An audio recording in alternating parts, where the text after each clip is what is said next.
Friday, 9 a.m., Maple Ridge Courthouse. Judge Harper looks up. Petition denied. Pharmacy affidavit accepted. Cognitive test clean. Referring attempted chemical restraint to the prosecutor. Applause? No, just air coming back into a pair of lungs. How did a blue ink note on a receipt keep a house off the auction block? Rewind 48 hours. Walgreens counter. Cashier slides the thermal paper back. 5 shaky words. Do not sign. Call me. Counseling room. Kayla, Pharm D. Calm voice, steady eyes. Telehealth ordered a strong sedative. Caregiver box checked. Not your doctor. Dosage high. I refuse to fill. Your face only, my camera only. Rule goes up like a shield. No night signatures, daylight pen. Back home, lemon-scented kitchen, glossy brochure, Dovetail Meadows Memory Care. Folder on the island, just paperwork, notaries already on the way. Whispered plan in the hall at 2 a.m. Get POA tonight, list the house tomorrow. Fairview's offer dies in 30 days. The boat deposits down. Countermove, before sunrise. Honeybee Diner, copy everything. Elder law attorney, Monique. Protective order filed. Bank access frozen. 2 cognitive evaluations today. Title company notified. House sits inside the Whittaker Preservation Trust. Irrevocable. Ticking clock appears on screen. Realtor preview, Thursday, 11 a.m. Emergency hearing, Friday, 9 a.m. Stakes, in 1 line. Sign and lose a life by inches. Refuse and be called confused. This is how a librarian kept a porch. A granddaughter kept a grandmother, and a town learned a new commandment. Love with both hands. Keep one on your pen. The Walgreens cashier slid my receipt back with 5 shaky words scrawled in blue ink. Do not sign. Call me. I stared at the message, then at the girl behind the plexiglass. Her name tag said Kayla, Pharm D. She kept her eyes on her screen as if she hadn't just handed me a life raft disguised as thermal paper. Ma'am, your insurance took the copay, she said at regular volume, then lowered her voice. Could I talk to you 5 minutes in counseling? Something in me wanted to smile it off, to say I had a roast in the oven and grandchildren waiting at home, but my body didn't move. I followed her down the short hallway into a tiny room with a poster about shingles on the wall. It smelled faintly like alcohol wipes and peppermint gum. Kayla shut the door and sat, folding her hands. She was maybe 26, with neat braids and a tiny silver cross at her throat. Ms. Whittaker, did your doctor change your medications recently? I know, I said. He adjusted my blood pressure back in May. That's it. She nodded, not looking relieved. We got a new prescription last night via telehealth, strong sedative. It came with notes that your caregiver requested help to calm nighttime agitation. It wasn't called in by your primary. The dosage it's high. My mouth went dry. I didn't ask for that. I didn't think you did, she said. So I didn't put it in your bag. I flagged your profile and called the telehealth number. Let's just say it's one of those services that clicks fast. They had checked the caregiver box and used your insurance. She slid the receipt to me with the words she had written. Do not sign anything new without reading it first. Call me if someone pushes you. Please. I'm 69. My name is Helen Whittaker. Until 2 years ago, I was a school librarian in Maple Ridge, Ohio. My husband, Frank, died of a stroke in the early fall, his last look at me full of apology for leaving early. After the casseroles and cards stopped, my stepdaughter Gianna and her husband Trent said I shouldn't live alone in the house on Sycamore Avenue. Just until the holidays pass, we'll keep you company. It'll be good for all of us. I believed her. I tucked the receipt into my purse like it was fragile and walked out into the bright parking lot. The sky was a scrubbed blue. A woman in a red Ohio State sweatshirt pushed a squeaky cart toward the return bay. Everyday life looked exactly the way it had the day before. My hand shook as I turned the key in the ignition. Kayla's handwriting burned through my bag like a hot coal. At home, I stood for a second in the kitchen, listening. The house felt too neat, too lemon-scented. The air purifier hummed in the corner with quiet certainty. On the island, a glossy brochure lay open like a bird with stiff wings. Dovetail Meadows Memory Care. The photos showed women my age laughing at watercolor classes and men playing cards in a bright room that looked exactly like every other bright room designed by someone who wanted to sell the idea of safety. "Mom," Jana called from the dining room. "That you?" "It's me." I made my voice light. "Ran to Walgreens for toothpaste." Trent came in with a dish towel thrown over his shoulder like he owned it. "We made your favorite," he said, nodding toward the oven. "Oven-fried chicken and those snap peas you like with lemon." Maddie sat at the table, picking at the edge of a placemat, thumbs ghosting over the screen she wasn't allowed to touch at the table. She looked up at me with a blink that said, "I see you," then looked back down before her mother could tell her to put the phone away. We ate. The chicken was good. The peas snapped. Trent poured me sweet tea like a bartender in a hurry. Jana smiled and told me the church coffee hour had gone well. Maddie said school was fine. My fork moved, my throat swallowed. After dinner, Jana brought out a folder from the bank. "All this," she said as if she'd just remembered. "Don't worry, it's nothing scary. We've just been meaning to update paperwork. The notary's dropping by later tonight. She's a friend from my ladies group, so it's super easy. We'll sign a durable power of attorney and the new advance directive. With your fall last month, it's smarter to have it all tidy." I tripped over the cat, and I didn't fall. I sat down quickly. She laughed like I'd made a cute joke. "You know how it is, Mom. It's just safer for everyone." She slid a pen toward me. "I don't sign anything at night." The room paused as if someone had taken out the sound. Jana blinked. "You've signed things at night all your life." "Not legal documents. Not since I turned 50. I sleep on it. That's my rule." Trent's mouth made a thin line. He wiped a non-existent smudge from the granite. "She's coming at 7:30, Helen. She's doing us a favor." "Then I'll do her a favor and not rush. Bring it tomorrow." The doorbell rang before anyone could answer.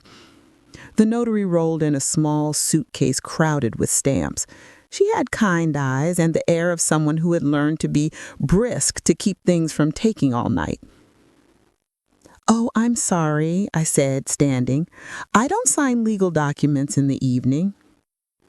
She opened her mouth, closed it, glanced at Trent and Jana, then back at me. "That's your mite, ma'am," she said, voice neutral.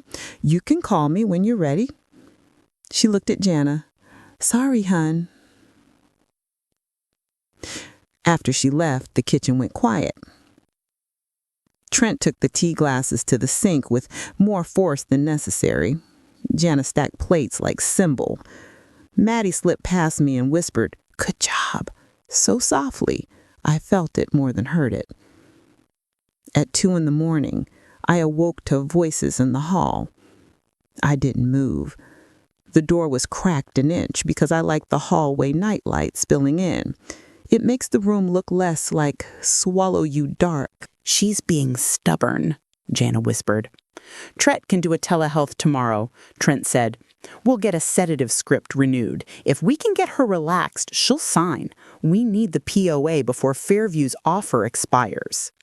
"What if the judge won't move on guardianship without an evaluation?" Jana asked. Her voice had that tight note like the edge of paper through skin. "Plenty of judges will sign when the family's on the same page." "And Maddie?" "She wants a car," he said dismissively. "She'll get over it." I stared at the nightlight and saw myself years ago, not as a librarian, but as a probate court clerk in a brick building with flickering fluorescent lights and the scent of old paper and winter coats. I watched a son park his mother in the hallway while he argued over who got the Buick. I watched a woman who could recite Shakespeare forced into a guardianship because no one would drive her to the evaluation and she missed the deadline to contest.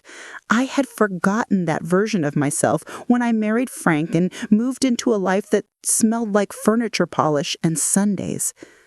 I hadn't forgotten everything. 2 days after Frank died, our attorney moved the Sycamore house into the Whitaker Preservation Trust, irrevocable. I became trustee. Jana and Trent weren't beneficiaries. Frank was practical. He said, "I want you to be safe, not popular, safe." The last time we signed papers in the afternoon sun. At dawn, I set a casserole to thaw, put a sticky note on top that said, "Heat at 350, and packed a small suitcase with socks and my Bible and the navy sweater that makes me feel like myself. I took my passport, my social security card, and the folder with the trust documents because I like to put my hands on things when I'm scared. I called a cab to the Honeybee Diner off County Route 12. The vinyl booths are cracked and the coffee is strong, and the servers call you sweetheart, even if you're as old as the salt shakers. I slid into a corner booth, ordered eggs over easy and rye toast, and called the number on Kayla's receipt. She arrived 10 minutes later on her break, breath making tiny clouds in the cold as she walked across the lot. She sat and wrapped her chilly fingers around my coffee cup while the waitress poured her one of her own. "Thank you for calling," she said, then reached for her purse. "I printed the profile notes. I flagged your account so no one can pick up new meds without my face on my camera or mine on the phone. I put my name on it. My boss is fine with that." "Thank you," I said. "You didn't have to." She shrugged one shoulder. "My grandma raised me till I was 9. If someone had tried to drug her to make her easier, I'd still be mad 20 years later." She slid a stapled packet toward me. I included the telehealth details. The prescriber is licensed technically, but the note says caregiver. That's the part that matters. I looked at the paper, felt the paperweight of her help. "If anyone comes at you for this..." "They won't, and if they do, I'll call the I-team. Channel 8 loves when we keep folks safe." She smiled like someone who would be happy to be a problem for the right reasons. "I'm going to call an attorney. Do you know any elder law people you trust?" She nodded. "Monique Ellis. She did my aunt's care plan and didn't charge for the first hour. You want me to text you her card?" "Yes," I said, already looking up my email to send myself backup copies of everything. By noon, I sat in Monique's downtown office watching her write my name on a legal pad with a teal pen. She looked like she could hold down a courtroom with patience alone. Her walls were framed diplomas and a photo of a little boy with cake on his face. She said, "Let me say it plain. You're not crazy. They're trying to control you. This is a story I hear every week. It happens to sweet people who don't think anyone would take their life by inches. We will not let them." She asked questions in a way that made me feel less ashamed of my answers. Did they isolate me? A little. Did they control my appointments? They offered. Did they make me second-guess my memory? Sometimes. Did they say "for your own good" when they meant "for our convenience"? Yes. Did I usually sign things put in front of me because I didn't want to be trouble? Once upon a time. Monique's phone buzzed. She glanced at it. "Okay, first we file a petition for a protective order so there's a record. Then we notify your bank to freeze any third-party access. We'll get you 2 independent cognitive evaluations by licensed providers this week, one today if you can swing it.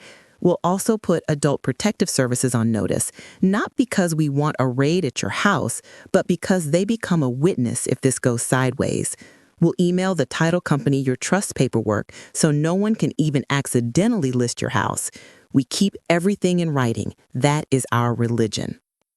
I said yes until I ran out of breath. Then I said thank you. and meant it the way you mean it to a nurse who knows where every vein is in the dark. I checked into the Hampton Inn off the interstate under my maiden name, Waters, because my mother would have liked that. I texted Mrs. Cooper from next door to feed Marmalade, our autistic orange cat who responds only to the sound of tuna cans opening and my voice saying, "Well now." I let the front desk clerk call me ma'am, and I took the little cookie and pretended I was a person on a road trip, not a woman whose life had been folded into a plan she didn't make. My phone lit up like a Christmas tree. "Jana, where are you? This is not safe. Trent, we need to talk now. Maddie, Grandma, are you okay?" The first two made my throat stiffen. The last one loosened it enough to swallow. I called Maddie. "I'm safe," I said, "and I want to see you when you're done with school." She exhaled so deeply the speaker crackled. "Okay," she said. "Honeybee at 4? At 3, I sat in a neurologist office in a strip mall next to a nail salon. Dr. Patel had a warm laugh and the kind of hands that never hover. He asked me to draw a clock. We joked about asking librarians to draw clocks. He asked me to remember 5 words and repeat them later. I remembered them and 2 he didn't ask for because remembering has always been my way of loving people. When I got to the diner, Maddie was already there. A ponytail through the back of her ball cap, school sweatshirt scrunched at the wrists. She looked young enough to still need permission to go to the restroom and old enough to borrow my car keys and come home after midnight. She stood quickly when I came in, and then we both laughed at our own nervousness. "You look like you," she said. It was the nicest thing anyone had told me in months. We sat. The waitress brought her a chocolate milk without asking. Maddie slid her phone across the table. "I recorded something last night," she said. "I don't want to be part of this. They talk like you're a chore they need to finish before they can go have fun. I love them. I love you. I wish love was enough to make people decent." On her screen, Trent's voice came through clear as if he was sitting in the booth. "Once she's in Dovetail, we'll list the house. Fairview's offer only holds for 30 days. I already promised the boat deposit."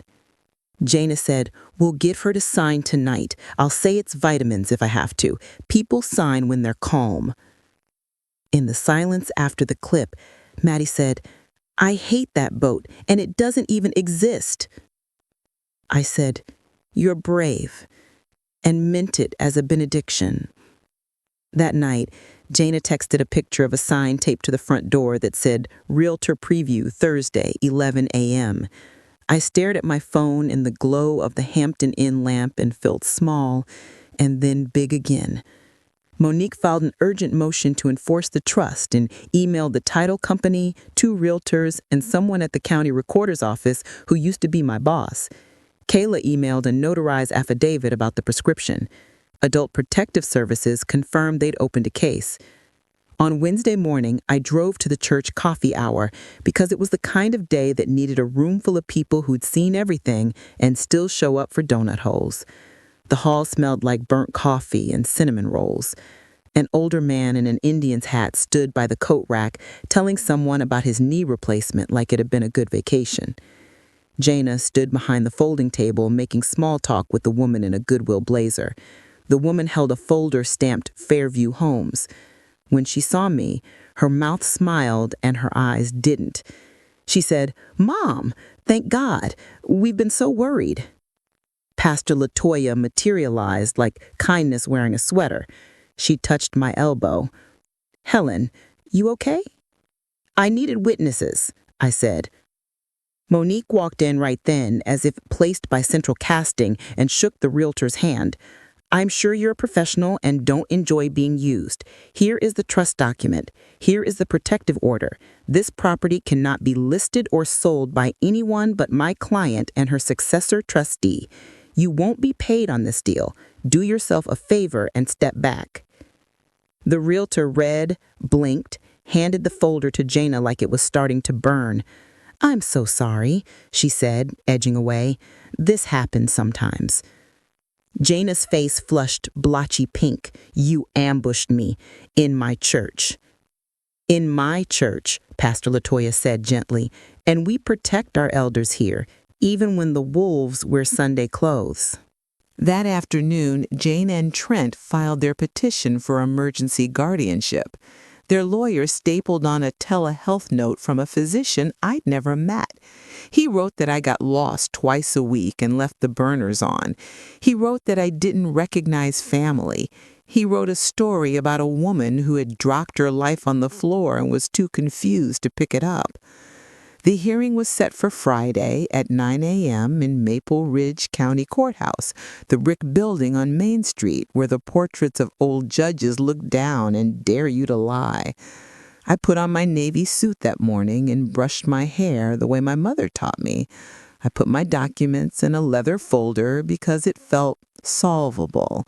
Monique met me on the sidewalk with coffee and a smile that said, "Let's be the grown-ups in the room." Kayla came on her day off, hair in a bun, nervous enough to chew her lip. Dr. Patel waited in the hallway with his report. Adult Protective Services sent an investigator with a tablet. A producer from Channel 8 sat in the back row silently taking notes, not rolling her camera. The air in the courtroom had the texture of a snow day you still had to drive in. Jana and Trent looked tired in a way that made them look older.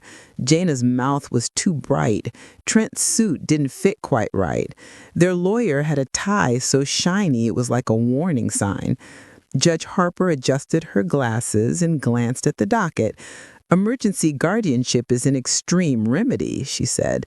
"Petitioners, proceed." Trent stood and called me she like I was a loose dog he wanted animal control to collect. "She gets confused, Your Honor. She's vulnerable to scammers. She wandered to a motel and checked in under a fake name." "The Hampton Inn, under my maiden name," I said. The courtroom laughed softly. Judge Harper didn't. She turned to my lawyer. "Respondent?" Monique rose and somehow made the space between us and the bench feel smaller. "Your Honor, a few exhibits. Exhibit A, ring camera audio, petitioners discussing obtaining a power of attorney by sedation, then listing the home. Exhibit B, pharmacy affidavit, telehealth sedative ordered under caregiver authorization, not from Mrs. Whitaker's PCP. Exhibit C, Dr. Patel's cognitive evaluation, no impairment. Exhibit D, trust documents demonstrating that the house is not in Mrs. Whitaker's individual estate. Exhibit E, a video recorded by minor child Madison Carter demonstrating intent to leverage guardianship for financial gain." Jana's lawyer stood. "Your Honor, this is a family matter. My clients are trying to keep Mom safe." Monique's voice stayed even. "Safety does not require control. It requires consent." Judge Harper read. Judges read fast when they already know the answer. When she looked up, the courtroom felt like the few seconds before thunder. "Petition denied," she said. "Additionally, the court refers Exhibits A and B to the prosecutor for review for potential charges: attempted chemical restraint, elder abuse, and fraud. Petitioners are enjoined from contacting Mrs. Whitaker outside counsel pending APS outcome." I didn't realize I'd been holding my breath until my body needed air like it hadn't felt entitled to it for days. My hand steadied on the leather folder. Monique squeezed my arm once, a joy small enough to fit in a room with other people's heartbreak. Outside on the courthouse steps, Jana rushed toward me. Her pretty face looked like a child's drawing of anger. "How could you humiliate us?" "How could you try to erase me?" I asked gently. Trent muttered to his lawyer about a boat deposit that wasn't refundable. The producer from Channel 8 wrote something in her notebook that I hope was the word karma. The next weeks weren't cinematic, but they were clean. APS interviewed me, interviewed them, interviewed Kayla. The prosecutor liked cases with paper attached to them. Jana and Trent were charged with misdemeanor attempted misuse of prescriptions and fraud. Their lawyer bargained. They pled to lesser counts, probation, fines, mandatory elder abuse education, and a no-contact order with me for 1 year unless supervised visitation was arranged through an agency. The developer's offer evaporated. The boat never materialized.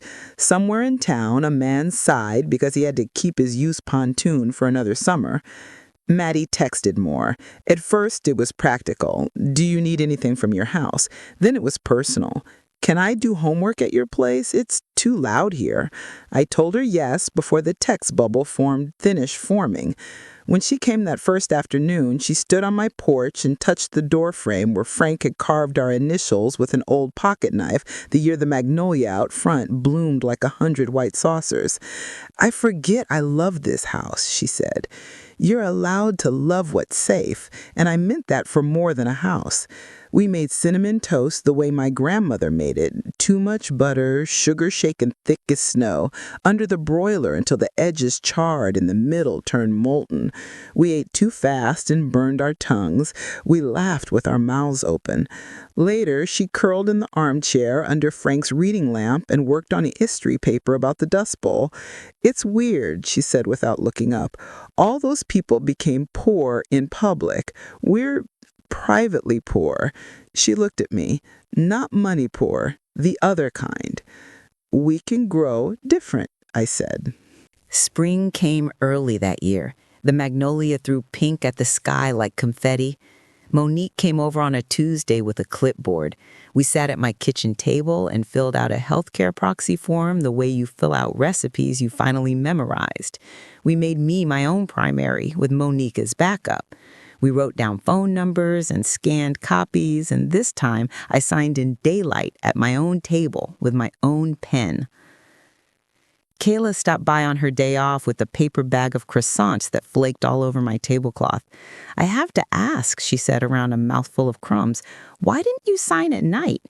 I used to work in probate court, I said. I saw what happens when people sign at night because someone they love is in a hurry. She raised her coffee cup. To daytime pens, she said, and we clinked like little girls. At church, Pastor LaToya asked if I'd speak at a Thursday evening forum called Strong and Kind, Protecting Our Elders. The fellowship hall filled with women in cardigans and men who looked like they had been teachers for 30 years and weren't sorry. I told my story the way you tell something you don't want to own anymore. I said I wished I could hand back the shame with my receipts and get store credit. I said love with both hands, but keep one on your pen. People laughed too hard and then wrote it down. Afterward, a woman in a pink sweater touched my arm. My sister's boy is doing the same to her, she said, eyes glossy. I thought I was crazy for thinking it was wrong when he kept saying it was for her own good. I said, you're not crazy, you're early. One Saturday, my neighbor, Mrs. Cooper, invited me to the community center for a pancake breakfast to raise money for the high school band. The gym smelled like syrup and squeaky sneakers. I bought 2 raffle tickets for a basket full of hand soap and plastic-wrapped potpourri and won a potted fern. Maddie came and made me try line dancing, even though I have as much rhythm as a desk. On the way home, we stopped at the garden center. The cashier showed us how to be gentle with the tomato seedlings when we transplanted them into terracotta pots. We bought basil and the kind of dirt that costs extra because it promises our plants won't judge us. That evening, we knelt on the patio in the light that makes everything look forgiven. Maddie pressed a seedling into the soil like she was tucking it in. Grandma? Yes, baby? Do you ever regret letting them move in? I thought about all the years I spent earning love by shrinking myself. I thought about dinners cooked without being thanked because I tried to make gratitude unnecessary by arriving early.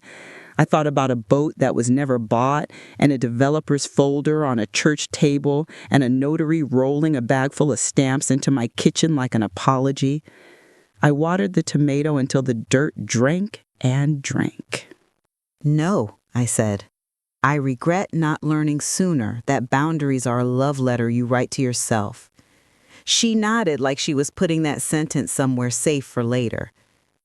Can we make pasta with this basil? We can make anything, I said. We can make a life. I wrote a letter to Judge Harper one afternoon, not to change anything, not to make trouble, but to say thank you for seeing me as a person with a name. I told her I used to work in probate court. I told her how many times I'd wanted to believe a son or a daughter when they said, "Mom is fine with this." I told her I had needed a judge to open a window in a room where the air had no oxygen. She wrote back a note that said she kept my letter in a drawer for the days the law felt like clocks and not like people. I wrote a letter to myself and put it in an envelope in the junk drawer where I keep rubber bands and recipes for casseroles you can make from pantry items. The letter said, "If you ever doubt yourself, remember you made chicken and peas and said no with a soft voice. You walked into a courthouse dressed like a lady and kept your dignity. You planted tomatoes with the girl who will be better because you were not owned." Summer slid into the kind of heat that makes the dogwoods pant. Maddie started coming 3 afternoons a week to read on the sun porch. We stopped at the Honey Bee most Fridays for pie. Sometimes Kayla met us and told us pharmacy stories with the names filed off. Sometimes Monique popped by after a hearing and let us taste the victory of a widow who got to keep her porch. Sometimes we just sat and breathed, because you cannot spend your whole life exhaling fear. You have to inhale something new. In August, Channel 8 ran a quiet, careful piece about predatory guardianships and the ways families get lost in paperwork. They didn't use my name, they used my porch. People called the church to ask for help for their parents, and then, because the world isn't all wolves, to ask how to apologize for acting like wolves themselves. In September, school started, and Maddie had a new backpack that didn't break the first week. She asked if we could frame the basil and tomato recipe we made up by accident. It involved too much garlic because we were talking and forgot we had already added it. We wrote it down the way you document an inside joke so you can remember where you laughed. On a Tuesday in October, a postcard arrived from my sister-in-law in Florida. She'd moved after Frank's funeral, chasing warmth like it was the fountain of youth. "Heard about Jana and Trent," she wrote in neat cursive. "You always were the strong one." I stared at the word always and realized maybe I had been. Maybe I had just been quiet about it. On a Wednesday in November, I set out my mother's Thanksgiving china. It has hairline cracks like veins. I invited Mrs. Cooper and Kayla and Pastor LaToya and Monique and the APS lady who never gets invited anywhere because her job makes people think of shame. I invited Maddie and asked her if she wanted to bring a friend. She brought a girl with pink hair and a shy laugh. We sat around my table and passed the green bean casserole like it was an heirloom. We held hands. I said grace like a blessing and like a boundary. Thank you for food and for people who do what's right on purpose. Thank you for doctors who listen and for pharmacists who write notes on receipts and for judges who stay awake. Thank you that saying no can be holy. After dessert, Maddie handed me a folded paper, nervous like she used to be when she brought home a spelling test. "It's for English," she said. "We had to write about a person we admire." I unfolded it. The title at the top said, "The Day My Grandma Taught Me to Say No." I read it slowly, letting it bless me. I kept it on my nightstand from then on and read it on the mornings I woke up with the old ache for liking myself less so someone else could like me more. Winter rolled in with the first snow that turned everything into confection sugar. I hung a wreath on the front door and tied ribbon around the cat's collar only long enough to take a photo of his disgruntled face. Jana sent one letter in December through her lawyer, a formal apology that said she had learned many things and wanted a second chance. I put the letter in a folder called Keep for Later, and then later came, and I took it out and asked myself, how much of my life I had to give away to be considered generous. The answer was none. I stood in the doorway on New Year's Eve and let midnight blow by like a wind you can't see. Maddie texted from her friend's house at 12:01. I love you. I texted back, I love you more. I put my phone on the charger and went to sleep without checking the door twice because safety had moved back into my bones. I thought my story ended there, in the quiet life after a small war. It didn't. It kept going like it always does, only softer. One March, the church asked me to help set up a binder system for older members to keep their documents where their children could find them without playing junior attorney. We made kits with bright tabs and instructions printed in big font. We even put in a laminated card you can stick on your fridge that says, "My healthcare proxy is me," with phone numbers. People came to our tables like we were handing out magic. Maybe we were. People who hadn't known what to do put their hands on something and then knew what to do. It felt like justice, but quiet. I went to Kayla's wedding in May. She wore a dress her grandmother would have loved. At the reception, the DJ played all the songs for people who remembered the 80s. I danced to the go-go's with shoes that weren't made for dancing and didn't care. Monique sent me a photo from a courtroom in a city an hour away.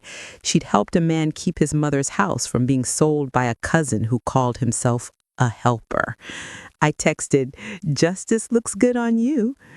"On us," she wrote. I planted basil and tomatoes again that June. The basil thrived because once you grow the thing you needed and it doesn't die, you trust your hands. Maddie and I made pasta with garlic we intentionally overdid. We sat on the patio with bowls in our laps and watched the fireflies come on one by one, like someone testing whether the world wanted to be beautiful. "Grandma? Yes? Do you ever wish you'd fought back sooner?" I twirled pasta. "I fought back the first night I didn't sign," I said. "Sometimes the bravest thing is the first small no." She leaned her head on my shoulder and made a little sound like a content cat. "I'm going to remember that," she said. "I'm going to use it on boys I don't like." Use it on everyone, even yourself. The Walgreens where Kayla saved my life remodeled at the end of summer, putting in a little wellness section and a stand where you can get your blood pressure checked while you wait. They took down the old counseling posters and put up a new one with a smiling pharmacist and big letters that said, "Ask questions." I stood in that aisle one afternoon reading the word ask and realized this is the life I get. One where I ask and answer and sometimes run. One where I sign in daylight. One where I put my name on things I can stand next to and say, yes, that's me. I walked back to the counter and handed Kayla a bag with a cookie in it because some saints don't wear robes. They wear scrubs and write in blue ink on small pieces of paper that say, "Do not sign." On a Thursday in late August, the church put up a bulletin board with our strong and kind schedule for fall. I tacked up a flyer I'd made on my old computer that said in large, clean font, "Love with both hands, but keep one on your pen." A woman I didn't know stood and read it and nodded and took a photo with her phone. Sometimes that is how change happens. Someone nods in front of a bulletin board. There's a bench under the magnolia tree in front of my house now. It has a small plaque Frank never got to see. It says, "In gratitude to the people who showed up." I sit there most evenings with a glass of iced tea. Marmalade patrols the yard like a landlord. The neighbors wave, some because they know me, some because they know the sound of a safe house. I don't know what Jana and Trent will be like when the no contact order ends. I don't know if apologies will taste real or rehearsed. I do know that any meeting will happen in a lawyer's office at 10 in the morning with the sun high and the coffee still hot and my pen in my hand. I know that I will not enter a night with a fresh signature. Sometimes I think about the telehealth doctor and wonder if he ever looks up from his screen and sees a person on the other side. Sometimes I think about Judge Harper and her drawer full of letters, and I feel like the world is steadier because a judge keeps paper with names on it. Sometimes I think about the man with the boat he never sold, and I hope he learned to sit still long enough to want less. Mostly I think about the cadence of ordinary days, the whir of the ceiling fan at 2 p.m. in July, the sound of Maddie coming up the front steps like a storm you asked for, the small click the front door makes when you lock it behind you and know you did it because you wanted to, not because someone told you to be careful. If I were writing instructions for a life you could read into a microphone and hand to a woman in a kitchen who is listening while she stirs soup, this is what I would say. Pay attention to tiny alarms. Keep your papers where you can reach them. Know your neighbors. Learn your bank manager's name. Choose your proxy with your eyes open and your heart not trying to buy love. Trust the girl who whispers, "Good job," in a mean room. Walk, don't run, to the diner. Order the pie. Listen, then speak. Sign in daylight. Say no softly. Then again if you need to. Water the basil. Make too much garlic. Sit on your porch. Put your name on your life. One evening in early September, I found the blue ink receipt in my purse, creased and soft from being carried. I smoothed it on the kitchen counter. The words had faded, the way good warnings do after they've been heated. Do not sign. Call me. I called Kayla anyway, just to say hi, just to say thank you again.